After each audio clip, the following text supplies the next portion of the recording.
"Oh, you are a feminist?" I said, "Yes, I am." We needed a philosophy and the framework, intellectual framework, which helps to see woman as someone who is equal. And it came from a liberal thinker, and maybe the first and the most important of them was Immanuel Kant. This is Common Sense Generation. Common Sense Generation.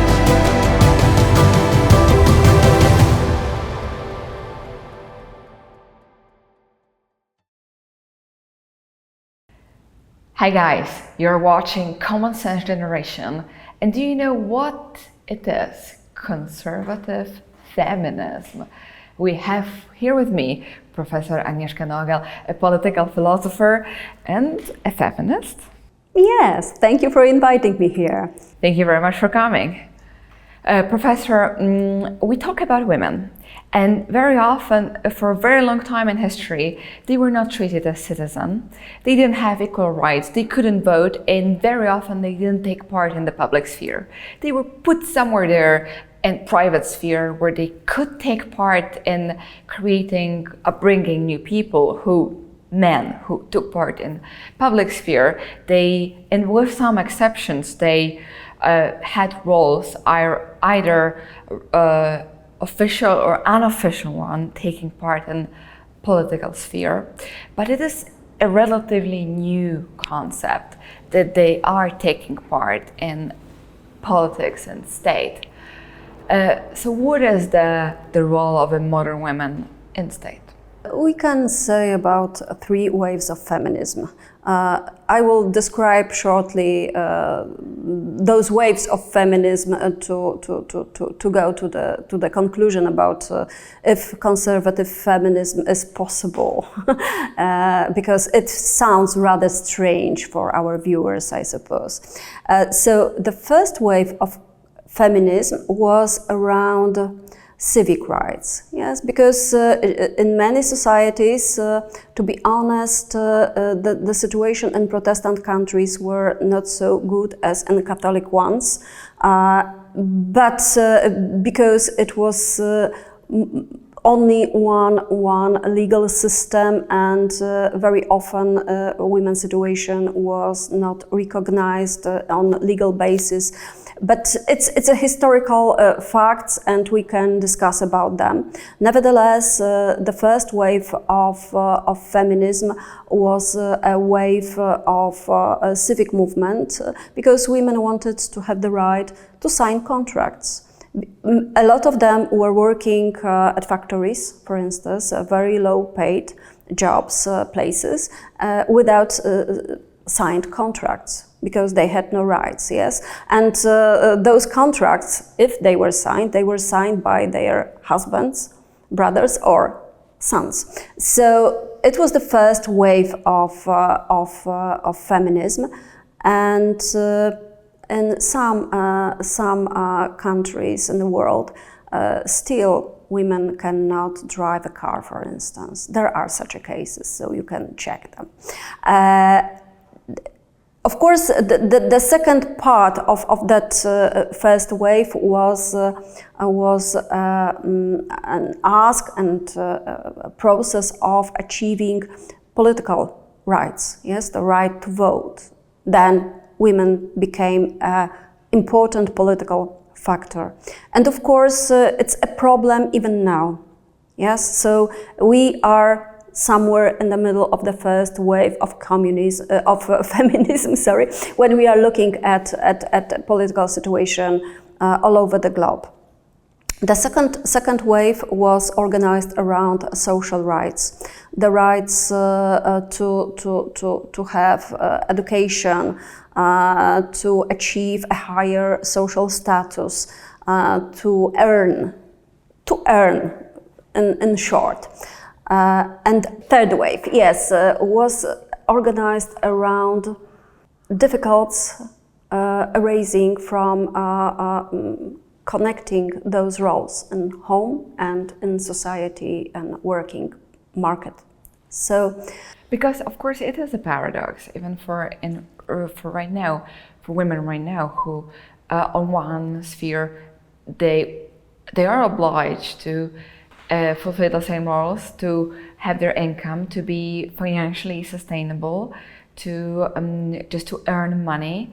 But on the other hand, they also have to fulfill their biological role, which is creating new generation and giving birth to children and bringing children. And it is a paradox, because it comes just not enough energy to 100% fulfill both. There has to be some time for women to take off from a public sphere or from the professional sphere to fulfill those family roles. But on the other hand, very often they want to come back and earn their money and earn their income, and then they're also citizens, so they vote as well. So suddenly they become important. Yeah, and this is the major problem of third wave of feminism, and each day has only 24 hours, and the situation of women is more complicated because of it, because of that contrasting model of those roles. Because when we are speaking about mothers, we are imagine ideal mother which are concentrated only on children, on their upbringing, on their schools, on their friends, helping them to go to school, to come from school, to organize a party, and so on, so on. Yes, so we can imagine an ideal mother. And at the same time, also the same women work at, I don't know, university, for instance. At the university, we are speaking about an ideal professor, yes, and achieving each step of career in certain time, and so on, so on. And of course, in each working place, there are some expectation like that. We can say those expectations are created looking generally on men, without any additional taking into consideration biological needs or limits of women who, for example, gave birth and they are in labor, and they cannot for a few months take part in their professional career. So should they lose them? Should they not be paid? Should they have should they sustain their place? But on the other hand, they are not, in the same moment, they cannot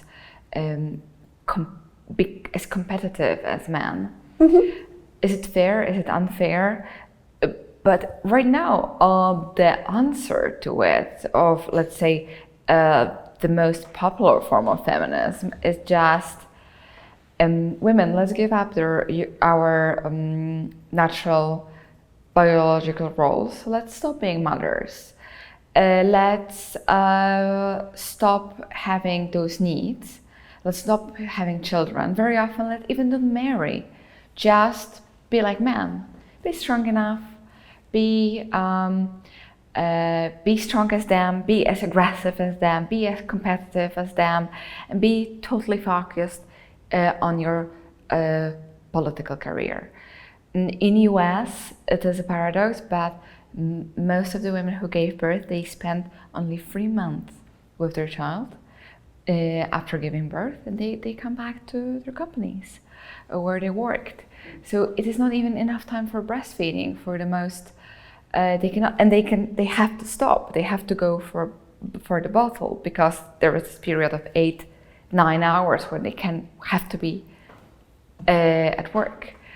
And then, so everything what was their strength of being a feminine is not appreciated, because they are supposed to be men, in fact.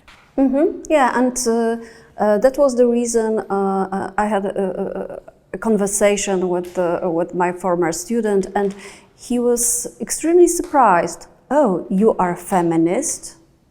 I said, yes, I am. Because he knew that I am not liberal. I am not especially, I don't agree with liberalism as Important proposition for now. For me, it was extremely important in history. It played its role, but now I have more doubts than wishes to liberalism. And the same was with the liberal feminism. We needed a philosophy and the framework, intellectual framework, which helps to see woman as someone who is equal. And it came from liberal thinker, and maybe the first and the most important of them was Immanuel Kant. And I would like to concentrate a little bit on his philosophy to answer your question. Because the most well-known citation from Kant is a citation, "The starry heaven above me and moral law within me." And it shows the way of arguing by Kant for equality. And I would like to say that then it was important to argue for equality, but now it becomes more and more problematic. So, going to that citation, "Starry heaven above me." Kant, when he is pointing out to that dimension, he is explaining that from the perspective of starry heaven, human being is a small element of the universe, completely dependent on physical, natural laws, completely unfree, completely dependent on other sources, other rules, other norms, physical, biological, physiological, and so on. It's only an element defined from outside. And of course, we have an intuition that we play such a role, at least partially. And from the other perspective, moral law within me, it is something which make human being a higher being, yes? Because moral law is starting from me. I am a creator. I am an autonomous being. I am an author of moral rules, of cultural world around me. I am a creator. And we also have such an intuition. And of course, those two intuitions are in opposition, one to the other. But from the second part, we have an ideal of liberal society, that liberal society is society of equal, autonomous beings, yes? But please look carefully. We are humans because we are autonomous. We are humans because we are free. We are humans and equally humans if we are detached from that physiological, natural side. And of course, it was historically important to say so, because in feudal period, people often thought about themselves that they were created in a certain place, that those places are irreversible, defined from outside, yes, necessary, and they have to live their lives. And Kant said, no, you are free, you can change your position, and each person as a person is equal. It was completely new, but in my opinion, it played its role. But if you are thinking about yourself in those terms, if you are biological women, if you are bringing up a child, you are dependent. All of that problems which are connected to physiology are perceived as a burden, as a sphere of biology, of physiology, but not humanity. Humanity is something which is based on free will, autonomy, independency. And when you are putting women in that dualism, it starts to be a little bit crazy, yes, because you are more free if you are less women. So That's crazy, but yeah, this looks like this, and you have more social role and political role and if you are less women.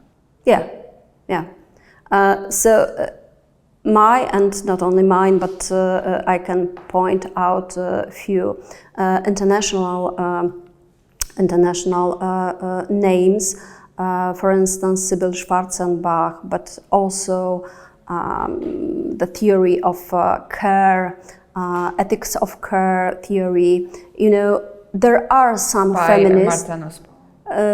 But yes, contemporary, we can point out the feminism of Martha Nussbaum, and it is oriented toward the women as they are. You know, not changing them into autonomous, pure human beings, but looking at their concrete problems. When we are treating people as universal, equal, free, and deprived of physical side, we cannot find a human being like this. Yeah, but even, you know, how can we deal with violence at home? As usually the subject of violence is women, because women is not so strong as men. So, of course, violence has sex. And children are bringing, also women bringing up children. Generally, of course, men can do and also can play that role, but usually women do. And in my opinion, women needs a kind of feminism, but accepting their femininity, their biological sphere as it is, and acceptance that it's important role, very important, not only inside home, which is obvious, but it's not visible for liberals. You know, we were speaking. We can speak about home as a place of bringing up not only children but also future citizens. But at the same time, it is important for society. And maybe our demographical situation shows us that women's role in home is more important than in the marketplace, because in the marketplace, every role may be replaced by other person. Yes, when I'm teaching philosophy at the University of Warsaw, another professor of political philosophy can come and replace me. But at home, those roles are really almost unreplaceable. So yes, and in my opinion, for instance, a very important turning point was in history. In history, at the beginning of 20th century, when, from the legal perspective, work at home was recognized as equally important as work outside at the marketplace. And now, I don't know the term for it, but usually in marriage we have common ownership, common welfare. You know, when people are working, they sharing their income and own everything together. And it doesn't matter who earn outside and who work inside. Everything is shared by them together. And I can imagine many other very concrete legal solutions to show that women's role as a woman, not as unconditioned human being or worker, but as a woman in roles usually played by women as caregivers in society, is extremely important. And I would like to mention one philosopher from Swiss, Sybil Schwarzenbach. We know each other, and she wrote a book about civic friendship, including women in the state. And it was the whole book about care, about caregiving, about dependence, and her major thesis was that we are not equal autonomous human being because we are mutually dependent. We are growing up in a world in which we are dependent from others, from caregivers. We are dependent on our parents. Yeah. And for a very long time. Yeah. And later on we, even if there is a small part of independence, let's say, but later we are dependent on our partners. After all, it still requires two to have children if we want to have them. Yes, and sometimes we are ill, sometimes we are weak, sometimes we are unemployed, sometimes we have real problems with something, and we are dependent, yes, mutually dependent. We can also imagine that we will be dependent in our late age from others and we will need them, yes? So that imagined individual who is autonomous doesn't really exist. Yes, it can be a useful tool to create a special institutional environment for work, for instance, and for political involvement in democracy, but at the same time putting too much attention for that equality of autonomous individuals are in consequences even dangerous for real people, real bonds and real dependence.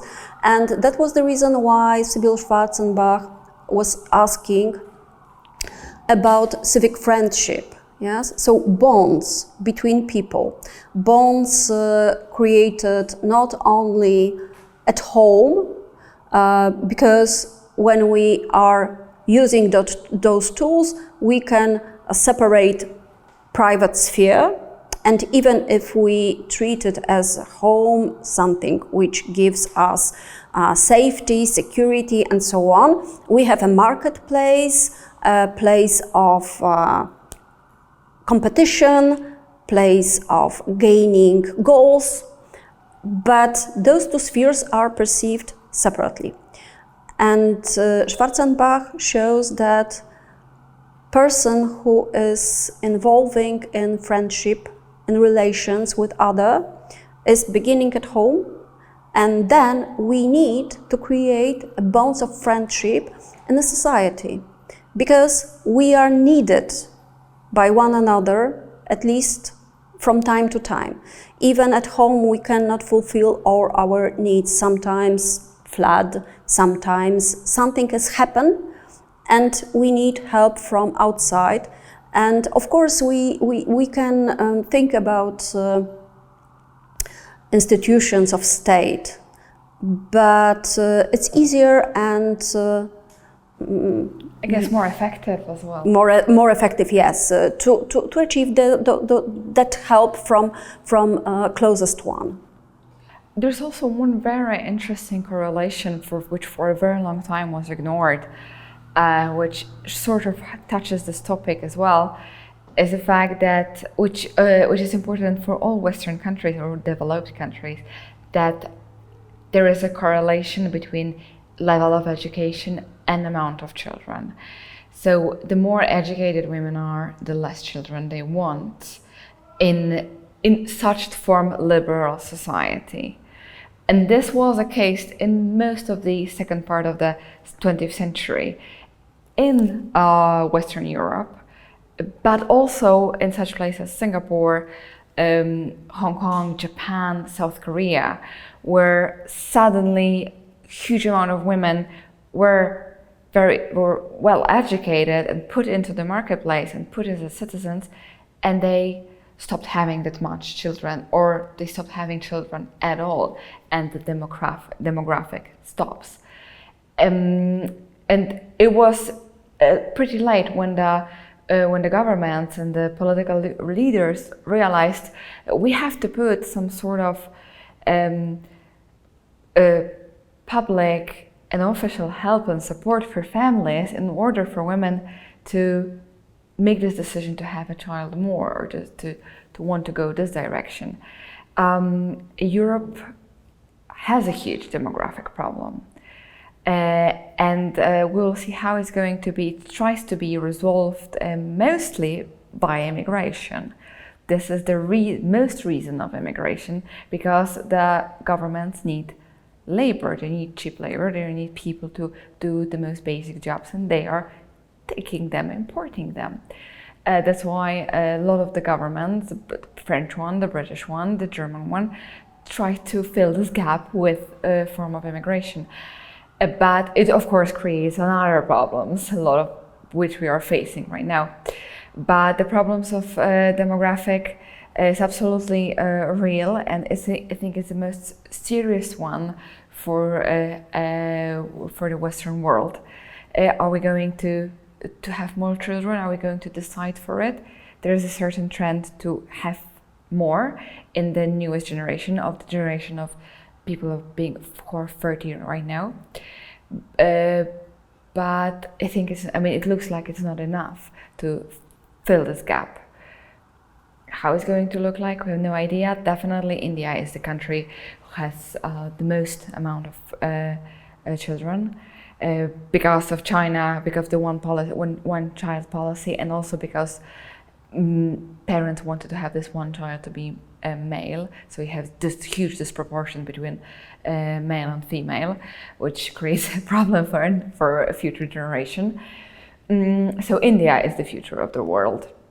How the Western world is going to resolve this problem, no idea, but definitely immigration tries to be somehow the answer to it by the governments. But as we can see through what's going on through major cities in Europe right now, London, it's a difficult resolve. Yes, and we are making a circle to our first question about conservative feminism. And we can answer to those questions by pointing out that we can say, common sense feminism, accepting and appreciating women as women, not women as universal, as a step toward to universal human being, but women as women, women with their emotional needs, their emotional involvement, not creating, a confrontation between working place and home, because those roles at homes are more important than those roles at marketplace. Of course, it's difficult to say so, because at marketplace you can earn, so it's the first difference. And many women have to work, simply because one person cannot earn enough to create a home and fulfill all of those needs. So it's a critical situation, because often, and in my opinion, this is the most important problem, that women have to work, that have no choice to stay at home or go to work, because usually in Europe one pension is not enough to sustain on certain level of expectation which we have. And so it have to be splitting of the time, and of course very, very, very difficult. And we need that type of feminism which appreciated those, especially those women who are brave enough to have those children, to fight with all of those burdens created also at home and also at the marketplace. And of course, a lot of to do for the state to make those splitting easier. And this is the answer. Conservative feminism, a proposition from Professor Agnieszka Nogal. Thank you very much for watching Common Sense Generation, and I think this episode is especially dedicated to all modern women who always have to answer this question: where is their role and how they want to combine those things and what decision they want to make. Thank you for watching our show, and I thank Polish National Foundation for making this video podcast possible. This is Common Sense Generation. Common Sense Generation.